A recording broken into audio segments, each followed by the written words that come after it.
Hey guys, it's Chelsea from The Financial Diet, and this video is brought to you by Status Money. And today I wanted to talk to you guys all about the non-financial tools that will help you save money. As we all know on TFD, it's the choices you make that often don't on the surface have all that much to do with finances that really impact your day-to-day budget. So let's get right into them. Number one is a library card. And I know you're about to turn off the video and be like, girl, please, we know about borrowing books. But two things. First of all, millennials are not using library cards at the same rate as older generations, so maybe you don't know about borrowing books. But secondly, and more importantly, there's so much more that libraries have to offer that have nothing to do with books at all. Amongst people who actually do use library cards, one surprising fact is how little people are aware of what that gets them access to. When surveyed, 30% of library users said they had little or no awareness of the services that were available to them. Now, obviously, you have the borrowing books, which is pretty much the primary function of the library, but what you might not realize is that now that includes enormous amounts of ebooks, which you can actually check out from your couch. I'm really big into ebooks and audiobooks especially myself, and I wasn't even aware that you could check those out. Libraries also provide you with tons of free movies and TV. A lot of library cards come with a free subscription to a service called Kanopy, which has access to over 30,000 films. If you're someone who's looking to cut back on all of your subscription and streaming services for TV and movies,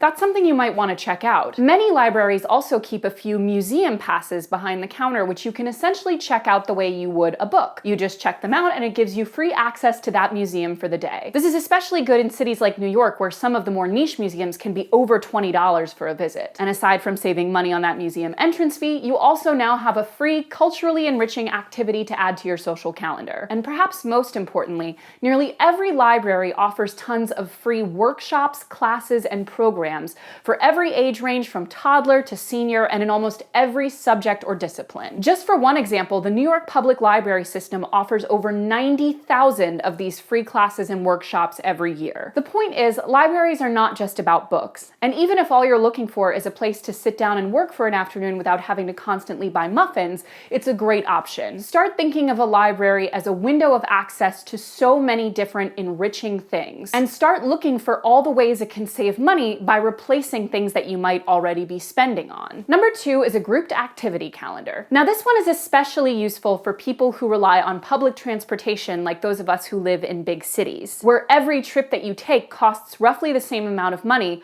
and it's often pretty expensive. But it's even useful for you if you're driving a car everywhere and therefore have to be conscious about the amount you're spending on gas. Here in New York, if you don't buy an unlimited pass, which I personally don't need, every subway trip is $2.75 each way. So that means that every individual trip you're taking adds up pretty quickly. A pretty simple way to combat this and to make sure that your week-to-week schedule is keeping those costs down is to go through your schedule and plan out ahead of time what is close to each other and group things that way. If that means, for example, that you schedule the hangout with your friend at the bar that happens to be near the store you also need to return something at, do it. And bonus points if you can schedule a few things together that are just far apart enough that you get in a ton of walking steps while you're doing it, which can also save you on exercise costs. The point is, it's really easy to not think about the transportation that happens between all of the other things that we actually have to focus on. But in the case of people who have to take the subway, it can literally be the difference of $50 a month. And while it won't be that high if you're driving, it could definitely be around $25. Number three is an anti-grocery list. Basically, this is something that I've started doing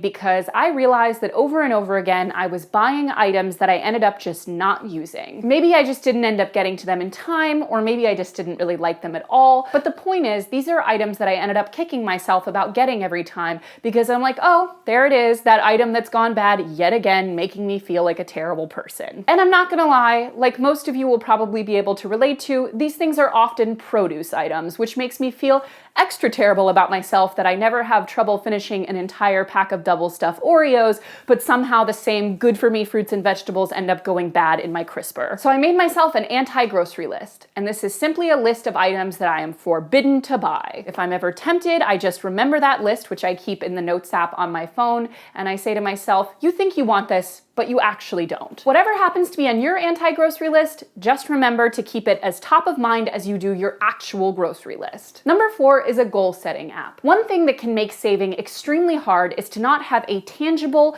visualizable goal in your head that reminds you of what you're reaching for. Otherwise, it can just feel like this endless tunnel of deprivation. But having a very clear, specific, and visual picture of what those goals are, whether that's a car, a house, paying down a certain amount of debt, or having a certain amount in the bank, it makes it so much easier to stay motivated and stay focused. There's actually even a pretty foundational concept in psychology called goal-setting theory, which basically states that having a very specific goal is extremely beneficial in creating and keeping up with basically any habit. As much as we all wish that we could be the kind of person who changes and works towards something just for the sake of being a better person, it's pretty damn difficult to actually keep that as motivation. But luckily, when it comes to having goals, there's an app for that. There's an app called Strides Habit Tracker, which we'll link you to in the description, and it helps you reach your goals by sending you reminders for accountability and giving you cute little charts to track your progress. You can use it to reach a goal like save $1,000 by July for vacation, and it will give you a fun little green bar to show you how far you're going. It also helps you form and break habits by allowing you to do things like track how often you do something or how often you don't do something. For example, you could track the progress of how often you're actually cooking and eating at home versus buying food out, and see if you're actually making progress on that every week versus a vague feeling of like, I think I'm eating at home more. It's not an app specifically about finances, but it's super helpful for when you want to start thinking about money in a tangible, living, breathing way, which is what it is. Number 5 is DIY home tools. Now, as we've mentioned on the channel before, one of the best ways to start passively saving money is to really rethink what we consider a necessity when it comes to our home. And this is especially true in terms of the utilities that we're consuming and how quickly we go through products. You can easily set challenges for yourself to start saving in the hundreds of dollars a year simply by seeing how many of those utilities you mindlessly consume that you can go without. You can also go through each room in your house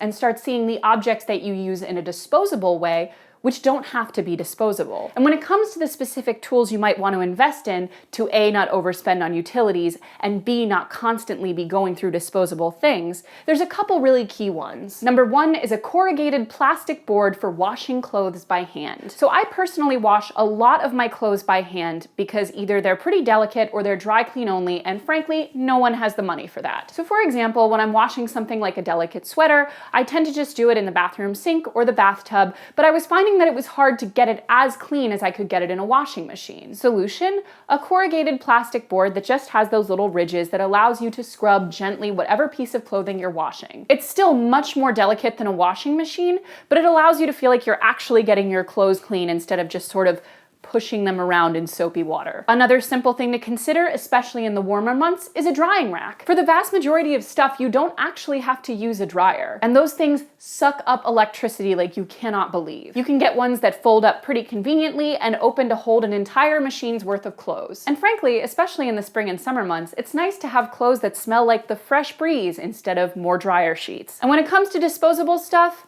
rethink them. Get yourself a pack of bar mops so you can use them for almost anything you use a paper towel for. They're the rags you see bartenders cleaning bars with. Pretty straightforward. And they're great for cleaning surfaces, drying dishes, or soaking up spills. A fun challenge to give yourself is to get some bar mops and see how long it can take you to go through a roll of paper towels with them. And another good one to consider is battery recharger with high quality reusable batteries. Fun fact, TFD probably spends in the dozens of dollars a month just on batteries for filming these very videos. And it's frankly only a matter of time until our accounting person is like, girls, what are you doing? Get some rechargeable batteries. So my commitment to you in this video is we're gonna start using rechargeable batteries. And you should too, because depending on what you do with them, they can save you tons of money over the course of a year. Number 6 is workout clothes. So something you guys may not know is a few months ago, I started doing Pilates, and it's the first time I've ever had like a workout regime that I really stuck with. Now I do Pilates almost literally every day, and when I first started, I was really afraid that having classes would cost me a lot of money. But I've actually found that it's been a huge net positive on my budget because all that time I was going out and doing other stuff where I spent money,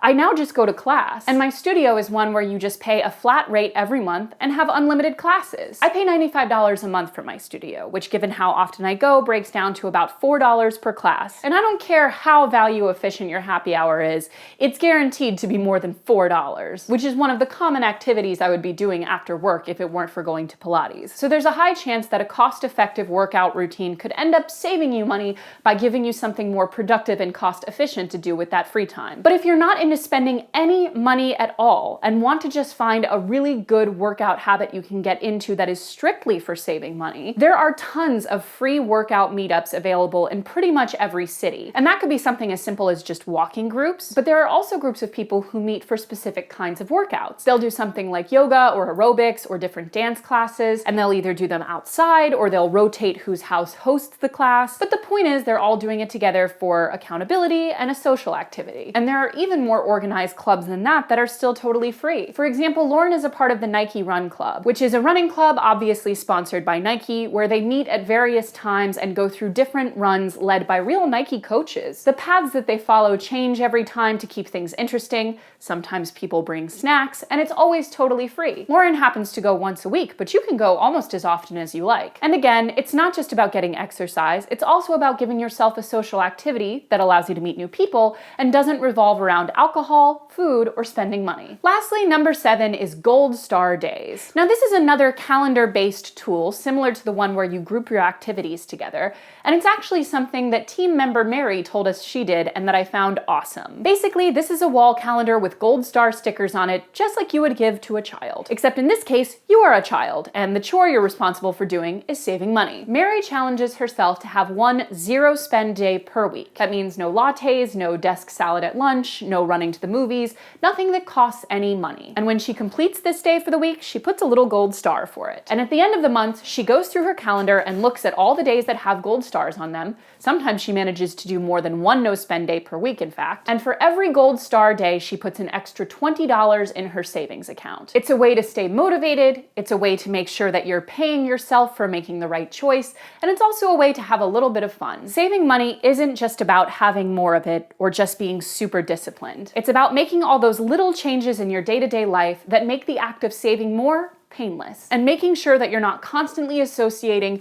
what I want to do with spending money. But no matter how much more you manage to save, you'll always need the right tools to manage and understand your money. And one of the best tools to do that is Status Money. Status Money collects data from millions of people and lets you anonymously compare your finances with your peers and national averages. You can even see how you compare with people in any city, income range, or age group across the US. By comparing, you can finally find out if you're getting fair interest rates from your banks, overspending on shopping or restaurants, or not saving enough compared to people just like you. Status Money gives you the information you need to make smart money decisions. It lets you track and compare your spending, income, debts, net worth, and credit score, and even analyzes your accounts and transactions to find ways for you to save money. Status Money doesn't just show you your money, it puts it in the context that matters to you. And since it makes money from ads, you can use it for free. Check it out at statusmoney.com and start making smarter financial decisions today. As always, guys, thank you for watching, and don't forget to hit the subscribe button and to come back every Tuesday and Thursday for new and awesome videos. Bye!